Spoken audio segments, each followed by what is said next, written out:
नमस्कार विद्यार्थी मित्रांनो, चाणक्य अकॅडमीमध्ये पुन्हा एकदा आपल्या सर्वांचं मनपूर्वक हार्दिक स्वागत आहे। इयत्ता 10वीचा टोटल सिलेबस जर तू कुठेही मॅथमॅटिक्सचा भेटत असेल तर त्या या यूट्यूब चॅनलवर भेटून राहिला आहे।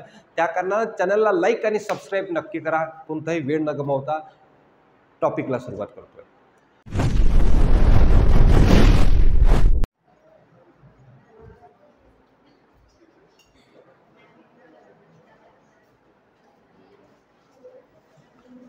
पहा क्वेश्चन मध्ये काय म्हणते, आपला प्रॉब्लेम सेट 1 मधला 10 नंबरचा क्वेश्चन चालू आहे, ज्यामध्ये ए बी ची व्हॅल्यू आपल्याला दिली, डायग्राम सुद्धा गिवन मध्येच आहे।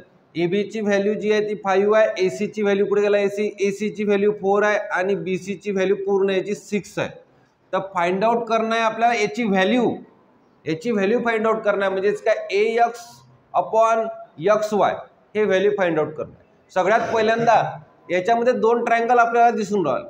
दोन ट्रायंगलच्या पहिले आपल्याला हे दोन अँगल जे आहे त्या अँगलचा बायसेक्टर दिसून राहिला।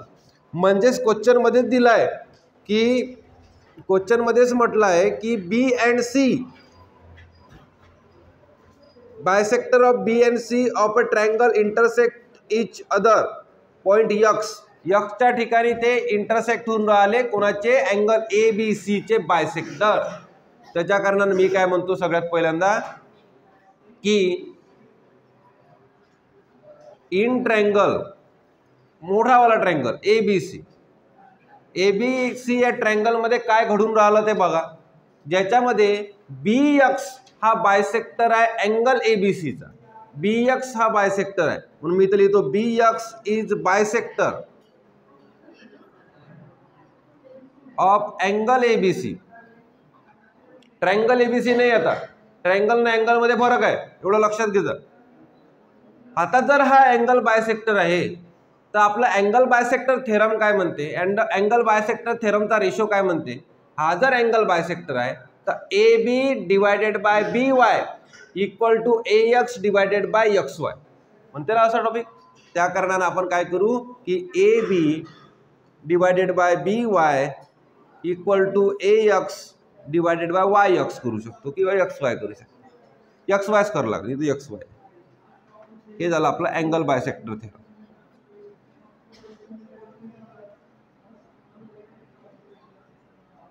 अँगल बायसेक्टर थेरम त्याच्यानंतर ज्या पद्धतीने या ठिकाणी होऊन राहिला अँगल बायसेक्टर ABC चा, त्याच प्रकारे ABC चा म्हटल्यापेक्षा ABY चा म्हटलं तरी चाललं असतं। ABC आणि ABY सारखंच आहे। त्यानंतर दुसरा बायसेक्टर पहा CX is bisector of angle ACB ACB चा हा बायसेक्टर आहे, त्या कारण पुन्हा angle bisector theorem AC divided by CB and equal to AX divided by XY हा सुद्धा अँगल बायसेक्टर थेरम।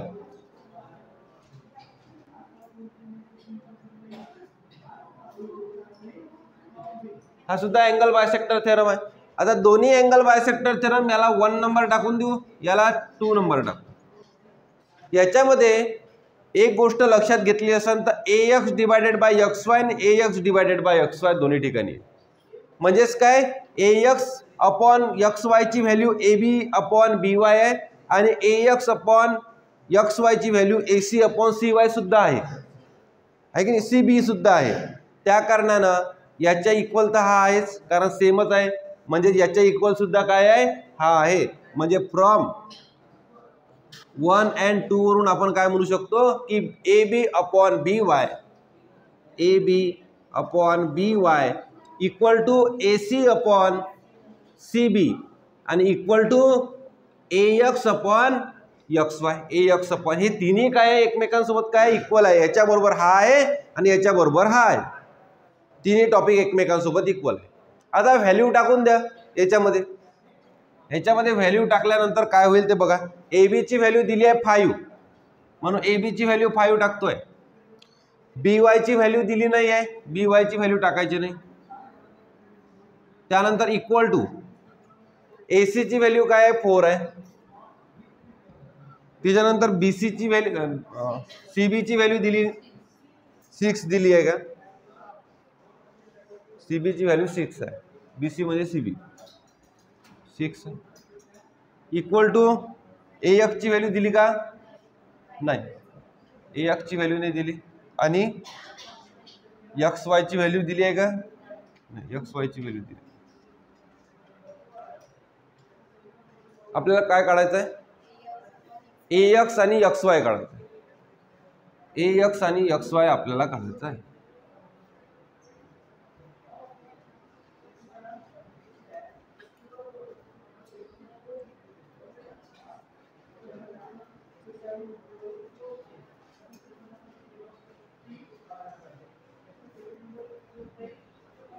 BY इथं जो आहे ना, एक काम करावं लागेल आपल्याला. हा जो आपण अँगल घेतला, तर हा एक ट्रायंगल घ्या. हा एक ट्रायंगल घेतला तर आपला एक अँगल हा बनन आणि एक अँगल हा इथून इथपर्यंत बनन. फक्त BYच बनन. BY बनला काय आपला? यस. आणि इथं CB नव्हता पाहिजे. इथं CB नव्हता पाहिजे. इथं किती पाहिजे होता? CY पाहिजे होता. इथं पाहिजे होता CY. पुन्हा एक वेळा सांगून राहिलो, ह्या ट्रायंगल आहे, ह्या ट्रायंगल मध्ये अँगल बायसेक्टर आहे. त्या अँगल बायसेक्टरमुळे ह्या इकडला भाग विसरून जा, इकडला भाग विसरून जा. त्या कारणानं AB divided by BY equal to AX divided by XY. त्यानंतर आता हा दुसरा ट्रायंगल घेतला. दुसऱ्या ट्रायंगल मध्ये हा अँगल बायसेक्टर आहे. त्या कारणानं AC डिवायडेड बाय CY झालं पाहिजे, आहे की नाही? कारण इकडला ट्रायंगलच नाही, इकडला ट्रायंगल विसरलो आपण.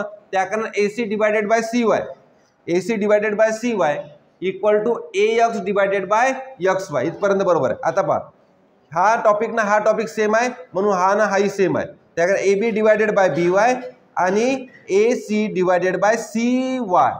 इथं पाहिजे आता CY equal to XY divided by AX divided by XY. हाही टॉपिक सेम आहे. त्या कारण इथं काय लागेल आता? CY लागेल, कारण CY ची व्हॅल्यू आपल्याला माहित नाहीये.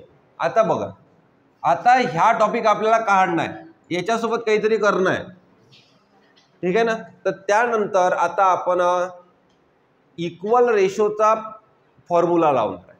Equal ratio, proportion of equal ratio. Equal ratio नुसार काय म्हणते की याची याची ऍडिशन करून टाका म्हणते, याची याची ऍडिशन करून टाका म्हणते. म्हणजेच काय, 5 + 4 divided by BY + CY equal to AX divided by XY. हा आहे आपला इक्वल रेशोचा फॉर्म्युला. इक्वल रेशो म्हणजे काय, सर्वांचा रेशो काय आहे? इक्वल आहे तिन्ही टॉपिकचा. त्या कारणात दोन टॉपिकचे आपण ऍडिशन करू शकतो. याची ऍडिशन झाली 5 × 4 9, 4 × 5 9. त्यानंतर BY + CY काय आहे? तर BY + CY BC आहे, करेक्ट. त्या कारणाने मी BC लिहितो equal to AX divided by XY. ठीक आहे. त्याच्यानंतर 9च्या जागी 9च लिहायला का, आणि BC ची व्हॅल्यू दिली आहे 6 आहे, त्या कारणाने इथं 6 लिहिली equal to AX divided by XY. त्यानंतर आता रेड्यूस करा. 2 × 3 = 6, नाही 3 × 2 = 6 आणि 3 × 3 = 9. 3/2 equal to AX/XY. Therefore AX/XY equal to 3/2. हे आपलं फायनल आहे. त्याला गोष्टी बघते शाळेत करत जाणं, काही हायलाइट नाही ठेवत काय?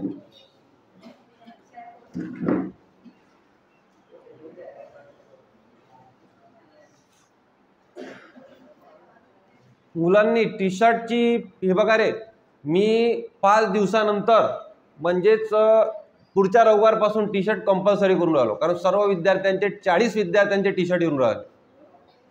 त्या कारणानं तुम्हाला जर पाहिजे असेल तर आता सांगा. जर एकायनं बोलावले तर 250 रुपये पडतात त्याचे, आणि जर वेगवेगळे बोलावले तुम्ही म्हणाल का मग आमच्या लक्षात नव्हतं, आता सर आमच्यासाठी बोलवून घ्या. तर diagonal AC and diagonal BD intersect point P च्या ठिकाणी इंटरसेक्ट होऊन राहिल्या दोन्हीचे दोन्ही.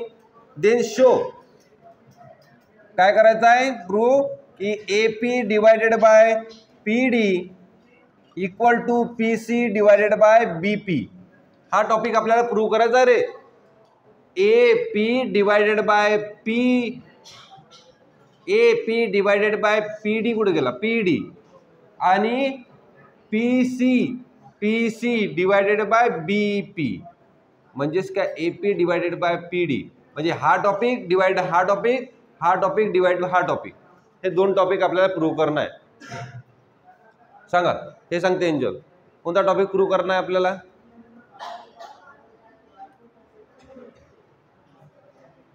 ठीक आहे, डायग्राम मध्ये दिसले काय ते? आता याच्यामध्ये आपल्याला प्रूव्ह कसा करणार सांगा. सगळ्यात पहिल्यांदा मला काय पाहिजे ते बघा. तर A P divided by P D म्हणजेच काय ही लाईन आणि ही लाईन, आणि P C divided by P C divided by B P म्हणजे ही लाईन आणि ही लाईन पाहिजे, ह्या दोन लाईन पाहिजे. तर याच्यामध्ये आपण एक काम करू शकतो, दोन पॅरलर लाईन आहे त्या कारणाने ह्या दोन पॅरलर लाईनची ही ट्रान्सव्हर्सल लाईन आहे, दोन पॅरलर लाईनला ही इंटरसेक्ट झाली त्या कारणाने ते ट्रान्सव्हर्सल लाईन आहे, आणि ही सुद्धा ट्रान्सव्हर्सल लाईन आहे, दोन पॅरलर लाईनला इंटरसेक्ट झाली आहे की नाही, बरोबर? दोन्ही गोष्टी बरोबर आहे. आता आपण एक ट्रायंगल घेऊन घेऊ, दोन ट्रायंगलचं कंपॅरिझन करू. पहिल्या प्रूफ लिहिता काय, गिवन टॉपिक लिहून टाका. गिवन जो आपल्याला क्वेश्चन मध्ये दिलाय, गिवनचा टॉपिक आपल्याला क्वेश्चन मध्ये दिलाय, तो त्यामध्ये म्हटलं आहे की segment quadrilateral A B C D दोन लाईन पॅरलर आहे, म्हणजे ट्रॅपेझियम आहे, डायरेक्ट लिहून टाका. Quadrilateral A B C D is a trapezium. Question मध्ये दिलं नाही पण आपण लिहू शकतो. त्यानंतर segment A D parallel to segment B C, याच्यानंतर हे स्टेटमेंट लिहिलं असतं अधिक चांगलं झालं असतं, कारण पॅरलर आहे म्हणून ट्रॅपेझियम आहे. आणि diagonal A C and B D is intersect point P, पीच्या ठिकाणी इंटरसेक्ट होऊन राहिले, त्यानंतर प्रूव्ह करायचा आहे तो topic. A P divided by P D equal to P C divided by B P. Proof कसा करायचं? प्रूफ मध्ये काय आहे तर आपल्याला प्रूफ करायच्या वेळेला दोन ट्रायंगल घ्यायचे. हा ट्रायंगल ना हा ट्रायंगल घ्यायचा, हा ट्रायंगल ना हा ट्रायंगल का नाही घ्यायचा? कारण हा ट्रायंगल ना हा ट्रायंगल घेतला पॅरलर साइड भेटत नाही, पॅरलर साइड नाही भेटल्या, कारण ही लाईन पॅरलर नाही आहे. हा ट्रायंगल घेतला आपण आणि हा ट्रायंगल घेतला तर आपल्याला ह्या पॅरलर साइड भेटत नाही, त्या कारणाने ह्या ट्रान्सव्हर्सल नाही बनणार, म्हणजे त्याची प्रॉपर्ट्या काम नाही करणार. ज्यामध्ये आपण घेणार in triangle A P D similarity लावायची आहे मी, and triangle B P C हे दोन ट्रायंगल घेतले. आता ह्या दोन ट्रायंगल मध्ये आपण कंपॅरिझन करू की कोणकोणत्या साइड आणि कोणकोणते अँगल कॉन्ग्रुएंट आहे. हा अँगल आणि हा अँगल कॉन्ग्रुएंट दिसून राहिला, कारण डायरेक्टच दिसते तो अपोजिट अँगल आहे. दोन लाईन ज्या ठिकाणी क्रॉस होतात त्या ठिकाणी अपोजिट अँगलच्या दोन पेअर तयार होतात, एक हा अँगल आणि हा अँगल ना हा अँगल. पण याचं काही घेणं देणं नाही आपल्याला, कारण हे ट्रायंगलच नाही घेतले आपण, हे दोन ट्रायंगल घेतले म्हणून हा ना हा अँगल. त्या कारणानं angle angle A P D congruent to angle कोणता? B P C opposite angle. हे झाले अपोजिट अँगल. त्याच्यानंतर नेक्स्ट मध्ये काय आहे, ह्या दोन लाईन पॅरलर आहे त्याच्या कारणाने हा अँगल याच्यातला आणि हा अँगल याच्यातला, हे दोन अँगल काय होऊन जाईल?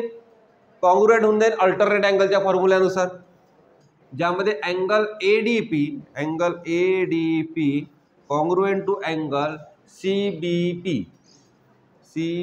पी हे अल्टरनेट अँगल नुसार कॉन्ग्रुएंट.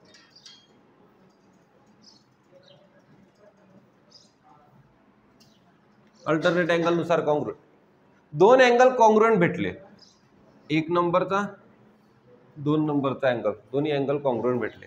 डायरेक्ट आपण टेस्ट लिहू शकतो की दोन ट्रायंगल मध्ये दोन अँगल कॉन्ग्रुएंट आहे, त्याच्या कारणाने ए टेस्ट आपली होणार, ए टेस्ट होणार. आता ए टेस्ट नुसार कोणते दोन ट्रायंगल? तर पहिल्यांदा हा ट्रायंगल घेऊन ए पी डी आहे ना, A P D similar to. आता कोणता ट्रायंगल ए सोबत कोण आहे? ए सोबत सी आहे, ठीक आहे, ए सोबत सी आहे, ए सोबत सी आहे, ओके. त्यानंतर पी सोबत कोण आहे, पीच आहे, आणि डी सोबत कोण आहे, बी आहे, बरोबर. हे दोन ट्रायंगल सिमिलर झाले, आणि मग आता दोन ट्रायंगल जर सिमिलर आहे तर त्याचे प्रपोर्शन आपण काढू शकतो. AP divided by CP, AP divided by CP equal to PD divided by PB, PD divided by PB equal to AD divided by AD divided by CB. आता कोणत्या याच्यातले दोन कामी आहे, कामाचे आहे ते पाहू. AP डिवायडेड बाय PD पाहिजे होतं, AP डिवायडेड बाय PD नाही आहे, ठीक आहे, पण AP तर आहे, ठीक. त्यानंतर PC डिवायडेड बाय BP पाहिजे होतं, PC divided by BP, BP च्या जागी PB आहे, चालते. पण इथं काय पाहिजे होता, PC पाहिजे होता. चला इथं काय पाहिजे होतं आपल्याला, BP. आपण PB लिहिलं होतं तर BP करून टाकू, PB ला BP करून टाकू, PB ला आपण BP केलं, सारखंच आहे. मग म्हणजेच काय, AD आणि CV पाहिजेच नाही, AD आणि CV पाहिजेच नाही, त्याच्या कारणाने याला केला आपण क्रॉस. म्हणजेच आपल्यापाशी आता पाहिजे AP divided by CP equal to PD divided by BP. ह्या टॉपिकला आता काहीतरी करणं आहे. याच्यामध्ये इथं PC आहे, तर इथं काय आहे, CP आहे, मग इथं PC करून टाकू, PC करून टाकू. इथं PD आहे तर इथे PD आहे, इथं AP आहे तर इथे AP आहे, इथं BP आहे तर इथे BP आहे. आता आपल्याला हा टॉपिक इथं पाहिजे आणि हा टॉपिक इथं पाहिजे, आहे की नाही. म्हणजेच का AP डिवायडेड बाय PD होऊन जाईल, IPD, आणि इथे काय होऊन जाईल, हा टॉपिक इथं पाहिजे, म्हणजेच काय PC डिवायडेड बाय BP होऊन जाईल, PC डिवायडेड बाय BP होऊन जाईल, प्रूव्ह होऊन जाते टॉपिक. पण कसं करायचं हे, तर हे आपण अल्टरनेंडोनुसार करू शकतो. अल्टरनेंडोच्या फॉर्म्युलानुसार हे दोन टॉपिक काय करू शकतो आपण, एक्सचेंज करू शकतो अल्टरनेंडोनुसार. त्या कारणानं AP डिवायडेड बाय PD होऊन जाईल इथं, आणि इक्वल टू इथं PC डिवायडेड बाय BP होऊन जाईल इथं लिहून टाकतो बाय अल्टरनेट.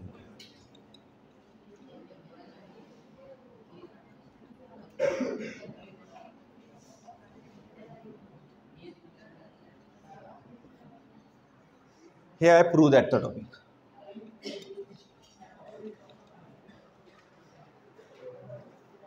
किंवा क्रॉसमध्ये मल्टिप्लिकेशन करा, त्याच्यानंतरही समजते आपल्याला. हे बघा, क्रॉसमध्ये जर मल्टिप्लिकेशन केली तर काय होते, बिना फॉर्म्युल्याचं.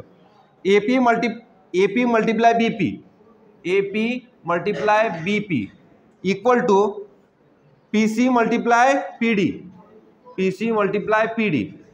आता पहा, आता काय पाहिजे आपल्याला, AP पाहिजे, AP टाकला इथं, मग पाहिजे DP, हा DP लेफ्ट हँड साईडला घेऊन आलो, है ना, DP लेफ्ट हँड साईडला घेऊन आलो, म्हणजे PD म्हणजेच काय, PD equal to right hand साईडला काय आहे, PC पहिलेच आहे, आणि इकडे काय घेतला मग, BP, आहे की नाही. क्रॉस मल्टिप्लिकेशन केलं तर जसा पाहिजे तसा टॉपिक आपल्याला घेता येते, क्रॉस मल्टिप्लिकेशन केलं.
13वा क्वेश्चन 12 नंबरची ऍक्टिव्हिटी आहे 13 नंबरचा क्वेश्चन.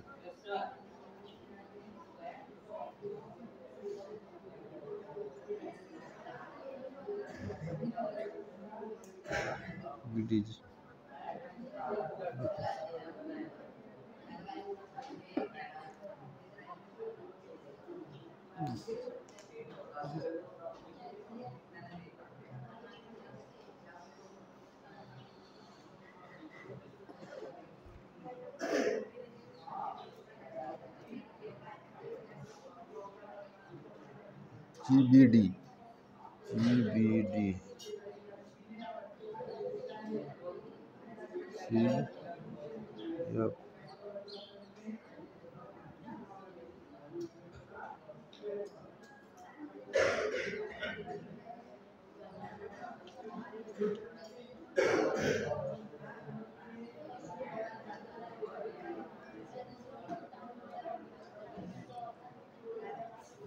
हाँ तू साइड होऊन जा, थोडंसं इकडे होऊन जाईल, साइड होऊन जा, ऍडजस्टमेंट करतो.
हाँ लक्ष द्या.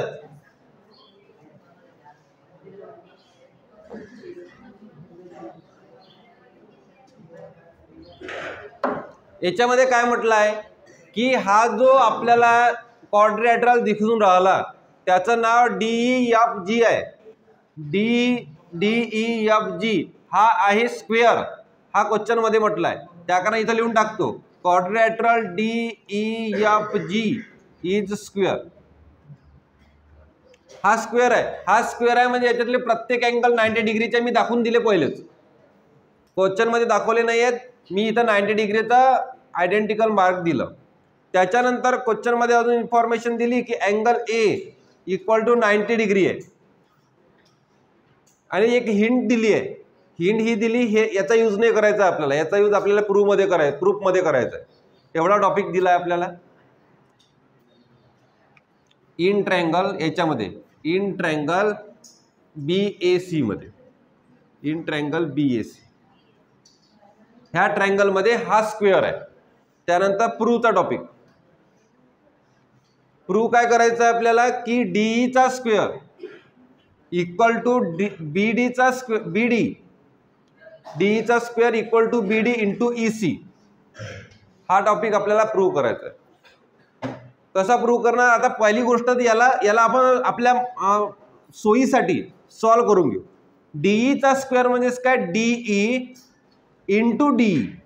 DE चा स्क्वेअर म्हणजे DE into DE equal to BD into EC. तसे ठेवले. जर आपण याचं प्रपोर्शन बनवलं तर प्रपोर्शन कोणतं बनते? DE इथंच राहील, एक टॉपिक इकडे घेऊन यावं लागेल. म्हणजे फॉर एक्झाम्पल BD इकडे आणला इक्वल टू राईट हँड साईडला मग EC आहे डिवायडेड बाय इकडे DE होऊन जाईल. असा टॉपिक होऊन जाईल आहे की नाही. हा D इथंच आहे, इकडला BD इकडे आणला म्हणजे तो डिवायडेशन मध्ये गेला आणि हा जो EC राहिला मग आता इथं BD इकडे गेला त्या कारण राईट हँड साईडला EC राहिला आणि त्याच्या डिवायडेशन मध्ये D इकडे आणला. तर असं प्रपोर्शन होऊ शकते. असं तयार होते का पहा. असं जर तयार झालं तर ऑटोमॅटिकली काय होऊन जाईल आपला हा टॉपिक प्रूव्ह होऊन जाईल.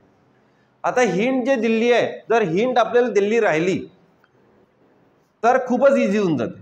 हे बघा, ज्याच्यामध्ये ट्रायंगल GBD सिमिलर आहे म्हणते ट्रायंगल CFE सोबत, असं आणि यूज करा म्हणते तुम्हाला प्रूफ करायसाठी. GB equal to FE equal to D हा टॉपिक प्रूफ आपलं हिंट म्हणून दिलेला आहे. म्हणजे तुम्हाला मदत होणार आहे ह्या गोष्टीची क्वेश्चनला सॉल्व्ह करण्यासाठी. आता पहिली गोष्ट तर याच्यानुसार प्रपोर्शन काढला की डायरेक्टच आन्सर भेटते. याच्यानुसार GB खोकल्याचं करा काहीतरी, हा औषध घ्या. GB divided by CF equal to BD divide by FE. लक्ष घ्या रे, शानपणा मारू नका. GD divided by C GB इकडे हा एक मिनिट, एक चेक, हे तर बरोबर आहे ना.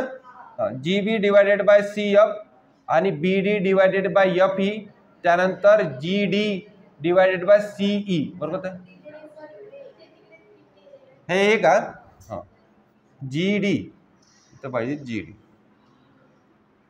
ठीक, असं प्रपोर्शन बनलं की आपल्यापाशी एक टॉपिक होऊन जाते की पहा, मी डायरेक्ट उत्तराकडे चाललो, तसंच झालं नाही पाहिजे. ज्यामध्ये आपल्याला काय पाहिजे होतं क्वेश्चनमध्ये आहे DE चा square equal to BD into EC. BD into EC हे बघा, BD इंटू EC याचं कामच नाही असं वाटून राहिलं. BD इंटू EC आणि आता आपल्याला पाहिजे D, इथे DE पाहिजे आणि इथे DE पाहिजे, म्हणजे D चा स्क्वेअर होऊन गेला असतं आपला, आहे की नाही. मग FE ची व्हॅल्यू पहा, FE ची व्हॅल्यू DE आहे. FE ची व्हॅल्यू म्हणजेच काय, BD जो आहे BD च्या जागी BDच ठेवतोय आणि FE च्या जागी कोणता ठेवतोय, DE ठेवतोय.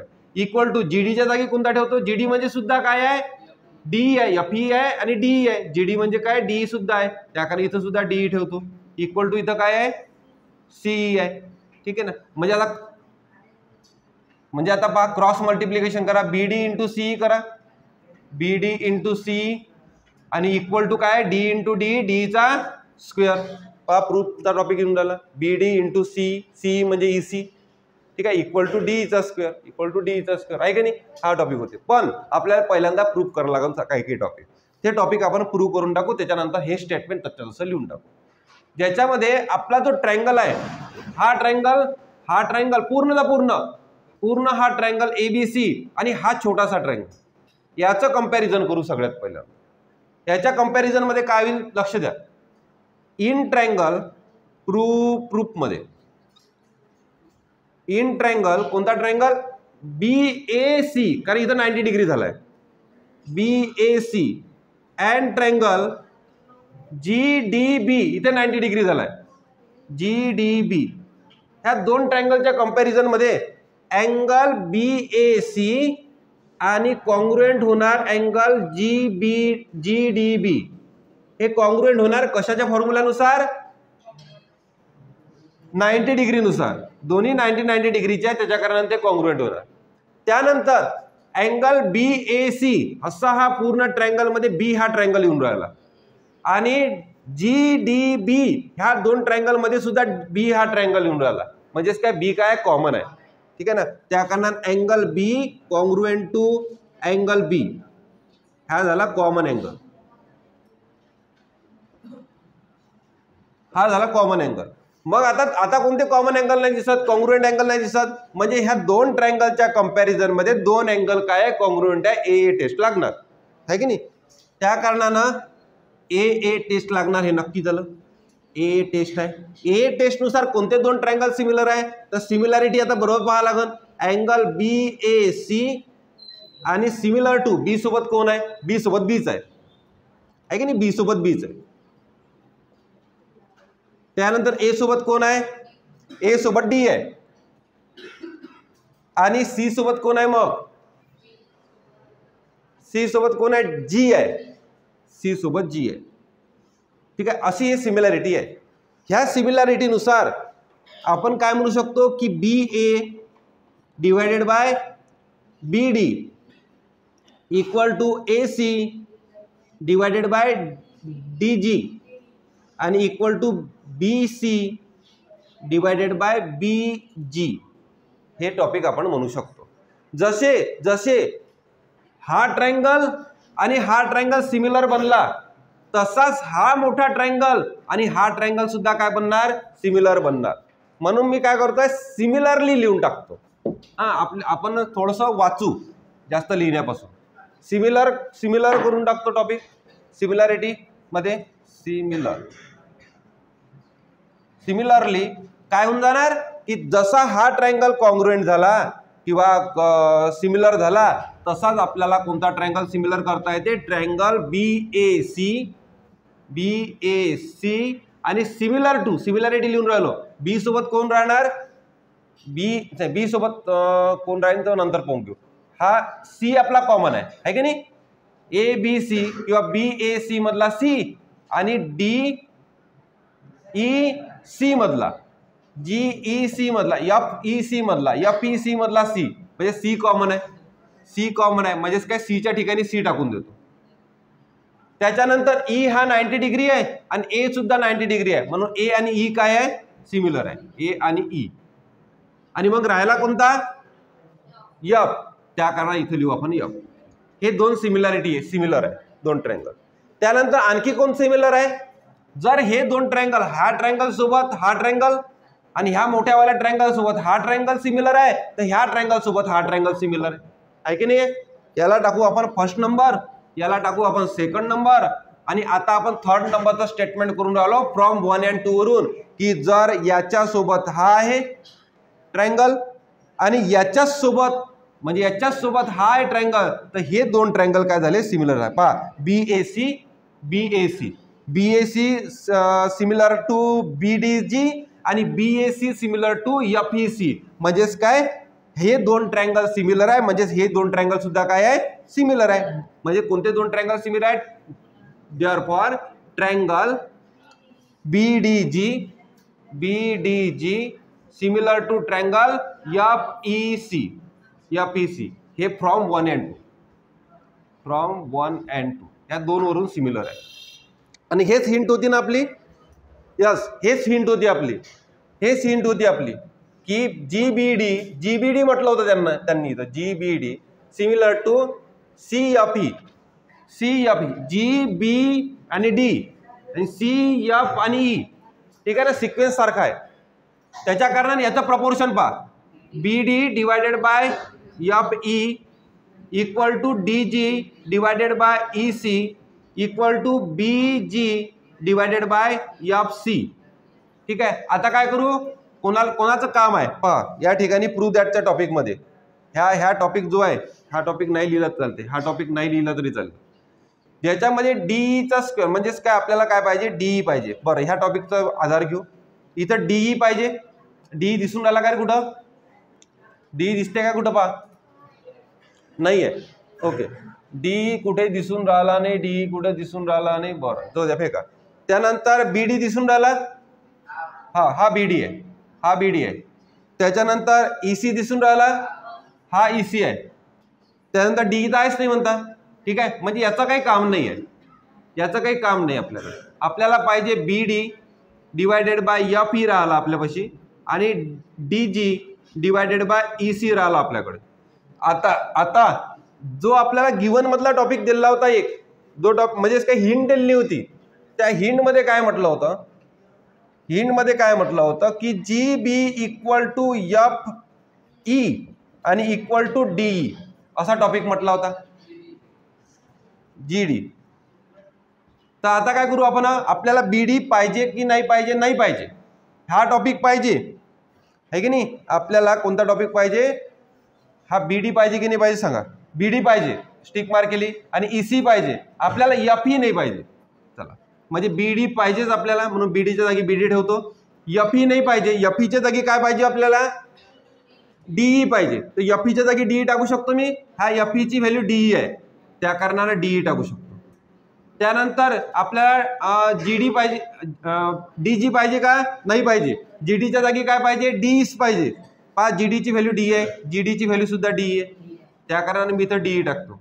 त्यानंतर EC तर आपल्याला पाहिजे म्हणून EC काही चेंज नाही करू. आता क्रॉस मध्ये मल्टिप्लिकेशन करा, BD into EC, BD into EC equal to D चा स्क्वेअर. बस झाला आपला प्रूफ. याला आपण काय करून टाकू, उलट करून टाकू, DE चा square equal to BD into EC होऊन गेला आपला हा प्रूफ. दॅटचा टॉपिक लिहून टाका.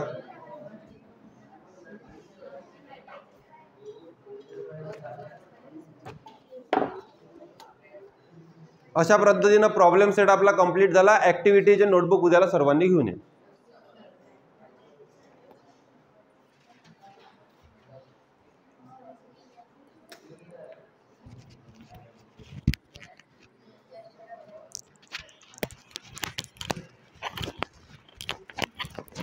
उद्या परवाच्या दिवशी सर्वांनी नोटबुक जमा करून टाकजा.